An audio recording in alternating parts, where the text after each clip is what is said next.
जय हिंद दोस्तों, स्वागत है आपका माँ गिरजा कोचिंग सेंटर में। आज हम लोग पढ़ेंगे कार्बन, उससे बनने वाला जितने भी यौगिक होते हैं ना, वो सारे क्वेश्चन के बारे में हम लोग डिस्कस करेंगे। आइए देखते हैं इसका सबसे पहला क्वेश्चन क्या है। इसका सबसे पहला है एथेन का आणविक सूत्र C2H6 है। इसमें 600 संयोजक अबंध है, 700 संयोजक अबंध है, 800 संयोजक अबंध है या 900 संयोजक अबंध है। आपको बताना है इसका राइट आंसर क्या होगा। आप वीडियो रोक करके बता सकते हैं और कमेंट सेक्शन में लिखने का प्रयास कीजिए कि इसका राइट आंसर क्या होगा। यहाँ पे जो है ना कार्बन, कितने कार्बन है तो 2 कार्बन है और प्रत्येक कार्बन पर जो है 3 हाइड्रोजन उपस्थित होंगे। यानी कि यहाँ पे 1 हाइड्रोजन, यहाँ पे 1 हाइड्रोजन और यहाँ पे 1 हाइड्रोजन। है ना, एक कार्बन जो है ना 4 अबंध बनाता है। इस तरह से एक कार्बन जो है ना 3 हाइड्रोजन रखेगा और एक कार्बन एक दूसरे कार्बन से अबंध बनाएगा। यानी कि एक कार्बन जो है ना 4 अबंध बनाता है। ये भी यहाँ हाइड्रोजन हो जाएगा, यहाँ भी 1 हाइड्रोजन हो जाएगा और यहाँ भी 1 हाइड्रोजन होगा। इस तरह देखा जाए तो एक कार्बन जो है ना 4 अबंध बनाता है, तो इसका 4 अबंध बन गया, इसका भी 4 अबंध बन गया। यानी कि 1, 2, 3, 4, 5, 6, 7 इस तरह से C2H6 जो है ना 700 संयोजक अबंध बनाता है। इस तरह से इसका राइट आंसर जो होगा ना वो आपका बी हो जाएगा। आइए इसका नेक्स्ट क्वेश्चन देखते हैं। ब्यूटेनॉल यौगिक एक चतुर कार्बन की जिसका प्रयोगकर्ता समूह है। आपको बताना है ब्यूटेनॉल यौगिक में जो है ना कौन सा जो है ना प्रक्रियात्मक समूह होता है। कार्बोक्सिलिक अम्ल, एल्डिहाइड या कीटोन या एल्कोहल। इसका जो राइट आंसर जो होगा ना वो होगा आपका कीटोन। यानी कि कीटोन जो होगा ना इसमें प्रक्रियात्मक समूह होगा। कीटोन का जो वो ऐसे ऑक्सीजन होता है और इस तरह से यहाँ पे लिख लेता है और दोनों तरफ से कार्बन या कोई अन्य यौगिक जुड़ सकते हैं। इसलिए ब्यूटेनॉल का जो प्रक्रियात्मक समूह क्या होगा, कीटोन होगा। यानी कि इधर राइट आंसर क्या होगा, सी इज द राइट आंसर। आइए नेक्स्ट क्वेश्चन देखते हैं। खाना बनाते समय यदि बर्तन की तली बाहर से काली हो रही है तो इसका मतलब है कि भोजन पूरी तरह नहीं पका है, ईंधन पूरी तरह से नहीं जल रहा है, ईंधन आद्र है या ईंधन पूरी तरह से जल रही है। आपको बताना है इसमें राइट आंसर क्या होगा। जब भी कोई लकड़ी जो है ना अगर पूरी तरह से जब नहीं जलती है, इट मीन्स वो ईंधन यानी लकड़ी जो है ना वो पूरी तरह से नहीं जल रही है। यानी कि राइट आंसर क्या होगा, B is the right answer होगा। सरलतम हाइड्रोकार्बन है मीथेन, इथेन, प्रोपेन या ब्यूटेन। मीथेन का अगर हम अनुसूत्र देखें तो ये होता है CH3। इथेन का अगर हम देखें तो ये होता है C2H6 और प्रोपेन का देखें तो इसका होता है C3H8 और ब्यूटेन का देखें तो ये होता है C4H10 होता है। तो इस तरह से सर्वोत्तम अगर हाइड्रोकार्बन बात करें तो इसका राइट आंसर जो होता है ना वो ये होता है, मीथेन है वो जगह। कार्बन हाइड्रोजन से संयोग कर बनाता है आयनिक यौगिक, हाइड्रोकार्बन, हैलोजन, अम्लराज। आपको बताना है इसका राइट आंसर क्या हुआ। यानी कार्बन जो है ना जब हाइड्रोजन से संयोग करता है तो वो हाइड्रोकार्बन बनाता है। इसलिए इसका राइट आंसर जो होगा ना आपका बी हो जाएगा। वायुमंडल में CO2 गैस की उपस्थिति है 0.01%, 0.05%, 0.03% या 0.02%। इसका राइट आंसर जो होगा ना वो 0.03% होता है, क्योंकि वायुमंडल में जो है ना कार्बन डाइऑक्साइड की जो मात्रा जो होती है ना 0.03% होता है। अगर हम बात करें इस वायुमंडल में जो है ना सबसे ज्यादा मात्रा में कौन सी गैस होती है, तो नाइट्रोजन होती है। और उसके बाद हम बात करें नाइट्रोजन, अगर इसके बाद तो ऑक्सीजन होती है। यानी कि ऑक्सीजन जो है ना पहले नाइट्रोजन होती है। नाइट्रोजन लगभग लगभग देखा जाए तो 78% जो है ना वायुमंडल में क्या होती है, नाइट्रोजन होती है और 21% जो है ना आपको ऑक्सीजन होती है। और कार्बन डाइऑक्साइड जो है ना बहुत ही कम मात्रा में 0.03% होता है। यानी कि ये दोनों मिलकर के लगभग लगभग देखा जाए 99% हो जाता है और बचा हुआ गैस जो होता है ना वो 1% के अंदर रहता है।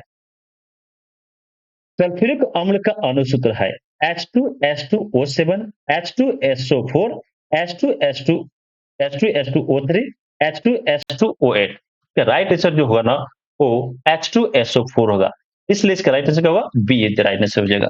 आइए इसका देखते हैं, इसका नेक्स्ट क्वेश्चन क्या है। कार्बोक्सिलिक एसिड समूह कौन है। कार्बोक्सिलिक एसिड समूह कौन होता है, CHO या COOH या CO या NH2।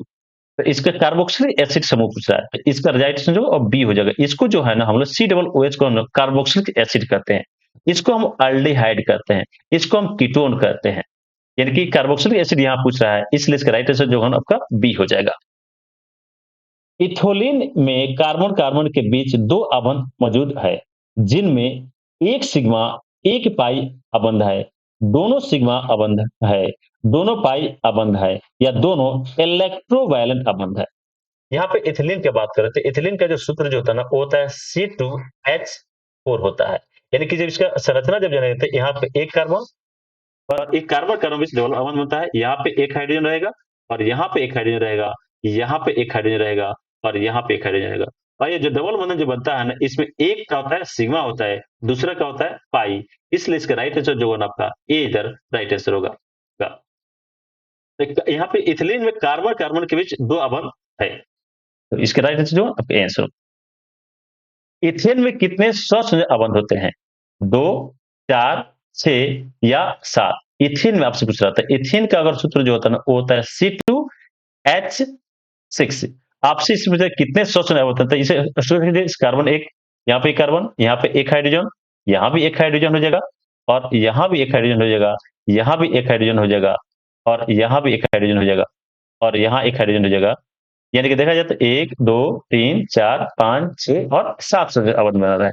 इसलिए इसका राइट आंसर जो होगा ना आपका 7 डी हो जाएगा।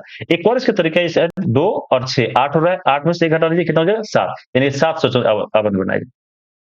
CnH2n+2 किसका समान सूत्र है? अल्काइन, एल्कीन, अल्केन या प्रोपाइड का? CnH2n+2 ये जो होता है ना ये एल्केन का जो है ना समान सूत्र होता है। अगर हम बात करें इसका एक ट्रिक होता है, जोड़ दो, छोड़ दो और घटा दो। अगर यहाँ पे जोड़ यहाँ पे देखिए 2 जोड़ दिया गया है यानी कि अल्केन का हो जाएगा। अगर छोड़ दो यानी कि CnH2n यानी कि यहाँ देखिए 2 छोड़ दिया गया है यानी कि क्या हो जाएगा? ये अल्काइन का हो जाएगा। अगर यहाँ पे CnH2n-2 कर दो यानी घटा दो तो यह एल्कीन का हो जाएगा। इसलिए इसका यहाँ पे पूछा है CnH2n+2 इसका सूत्र क्या हो जाएगा? एल्केन यानी कि नीला पोता तृतीया का रासायनिक सूत्र क्या है? CuSO4.7H2O, CuSO4.5H2O, CuSO4.4H2O, CuSO4.10H2O। इसका राइट आंसर जो होगा ना आपका बी हो जाएगा यानी कि CuSO4.5H2O हो जाएगा। नाइट्रोजन अणु में कितने ससंयोजक अबंध होते हैं?